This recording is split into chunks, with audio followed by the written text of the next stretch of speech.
Bismillahirrahmanirrahim. Assalamualaikum warahmatullahi wabarakatuh. Alhamdulillahi rabbil alamin. Wassalatu wassalamu ala asrafil anbiya'i wal mursalin wa ala alihi wa sahbihi ajma'in. Kaum muslimin wal muslimat dimanapun berada, yang saya hormati dan insyaallah dimuliakan oleh Allah subhanahu wa ta'ala. Segala puji hanya bagi Allah Subhanahu wa ta'ala, Tuhan pemilik semesta alam yang menguasai baik yang nyata maupun yang gaib, serta tidak ada perkara yang sulit di sisinya, yang telah memberikan nikmat berupa iman, berupa Islam, sehingga kita semua bisa selamat dunia dan juga akhirat. Salam dan salawat kita tujukan kepada Rasulullah Sallallahu Alaihi Wasallam, yang hanya darinya Islam disampaikan kepada kita sehingga kita bisa mengetahui mana yang hak dan mana yang batil. Sahabat-sahabat yang dimuliakan oleh Allah, pada kesempatan kali ini saya akan menyampaikan ceramah singkat saya mengenai pemberdayaan masjid dan ekonomi syariah. Ditinjau dari sistem dakwah, masjid merupakan sarana atau media yang menghantarkan manusia kepada jalan Allah Subhanahu wa ta'ala. Jika kegiatan-kegiatan dakwah masjid dikelola dengan sungguh-sungguh secara profesional, maka fungsi dakwah akan mampu menyentuh dan memberdayakan masyarakat sekitar masjid. Fungsi masjid selain digunakan untuk tempat melakukan sholat 5 waktu, sholat Jumat, salat tarawih dan ibadah-ibadah lainnya, masjid juga digunakan untuk kegiatan syiar Islam dan juga pendidikan agama, pengajian dan kegiatan lain yang bersifat sosial. Seperti yang disebutkan dalam Al-Quran surah An-Nur ayat 36, yang artinya bertasbih kepada Allah di masjid-masjid yang telah diperintahkan untuk dimuliakan dan disebut namanya di dalamnya pada waktu pagi dan waktu petang. Keberadaan masjid juga menjadi indikator berkembangnya agama Islam di suatu daerah. Masjid di Indonesia masih berperan dan berfungsi seperti yang diajarkan Rasulullah SAW, yaitu sebagai tempat penyebaran dan pendidikan Islam.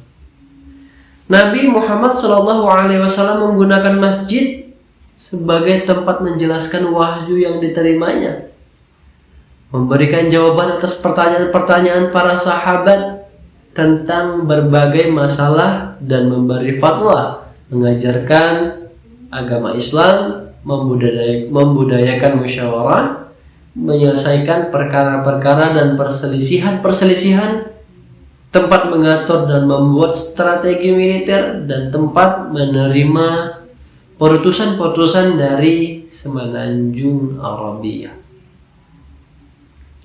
Masjid dalam sejarah peradaban Islam juga disebut sebagai sarana untuk melakukan dakwah dan pengembangan sumber daya ekonomi umat Islam.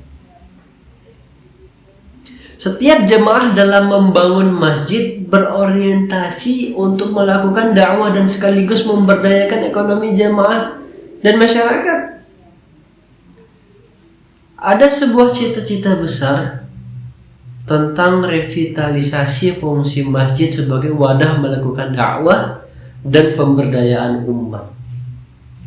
Harapan dan cita-cita besar ini merupakan sesuatu yang sangat historis dan sesuai dengan konteksnya dalam Islam. Idealnya masjid adalah pilar utama untuk dan terpenting bagi pembentukan masyarakat Islam. Karena itu, masyarakat muslim tidak akan terbentuk secara kokoh dan rapi kecuali dengan adanya komitmen terhadap sistem, akidah, dan tatanan Islam. Hal ini tidak akan dapat dimunculkan kecuali di masjid.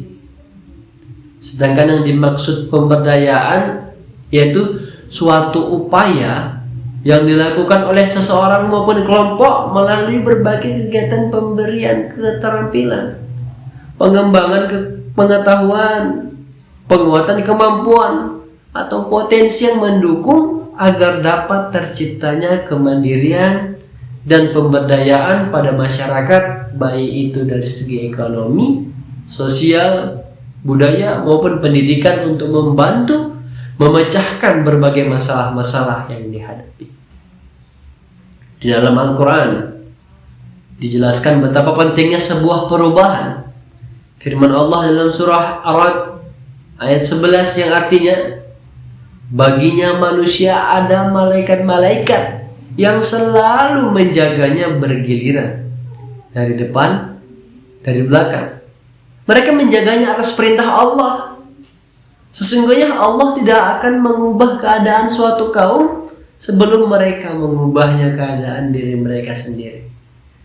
Dan apabila Allah menghendaki keburukan terhadap suatu kaum, maka tidak ada yang dapat menolaknya, dan tidak ada pula pelindung bagi mereka selain Allah.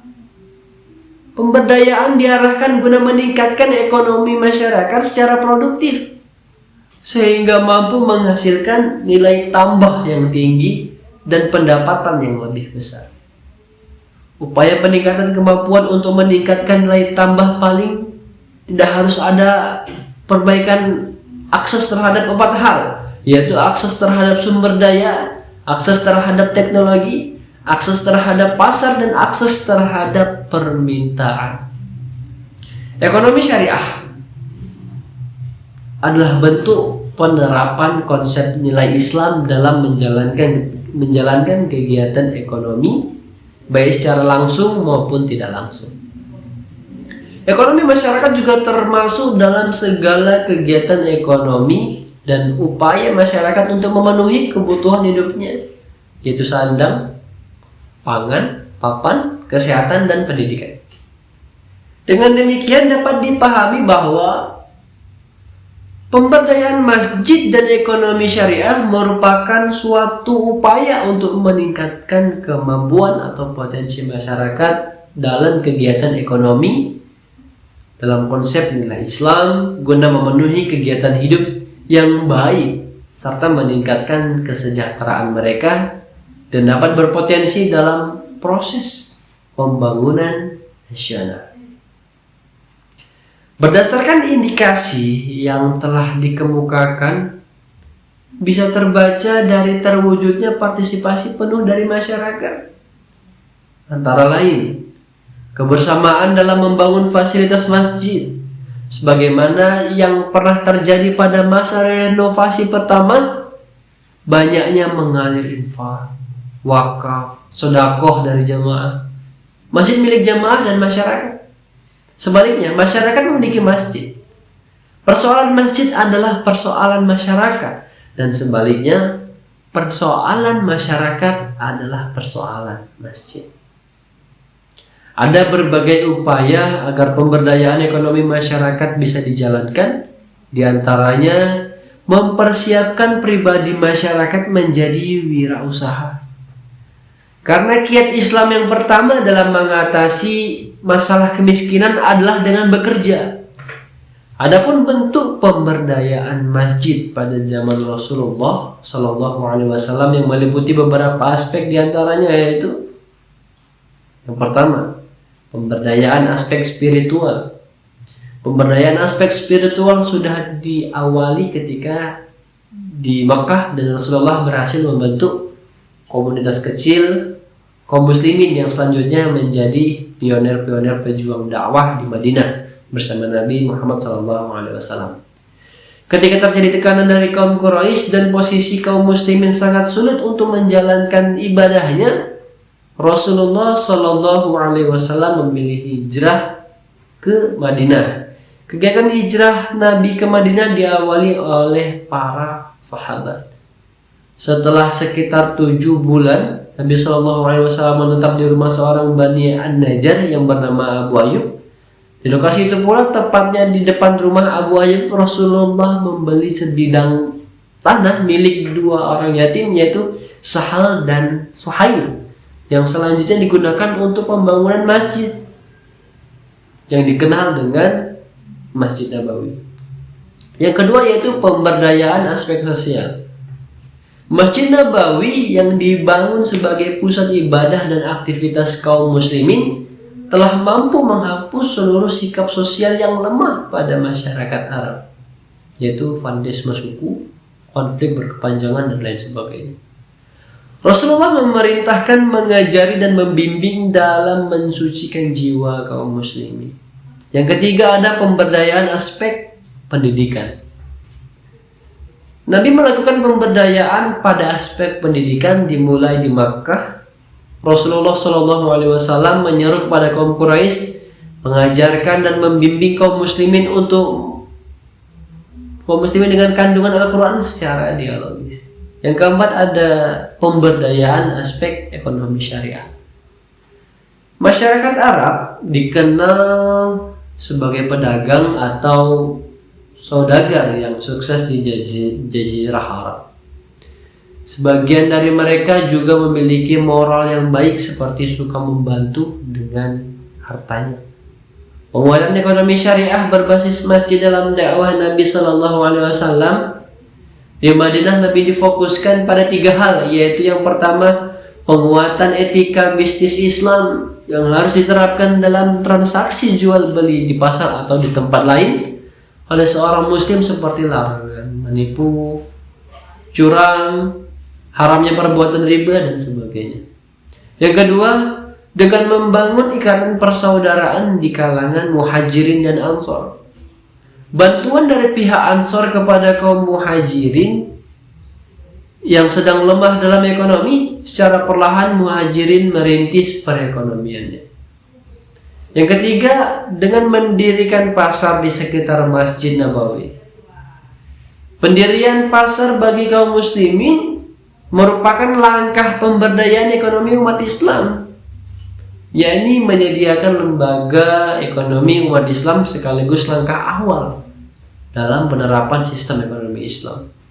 Di pasar ini Nabi Muhammad SAW melarang adanya tindakan penipuan dalam jual beli dan juga larangan memungut pajak seperti yang biasa dilakukan oleh orang Yahudi.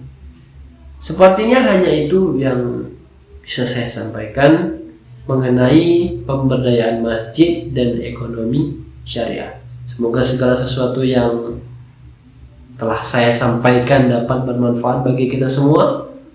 Untuk itu, lebih dan kurangnya saya mohon maaf kepada Allah. Saya mohon ampun kepada kita semua. Illa liqa'im wassalamah. Wassalamualaikum warahmatullahi wabarakatuh.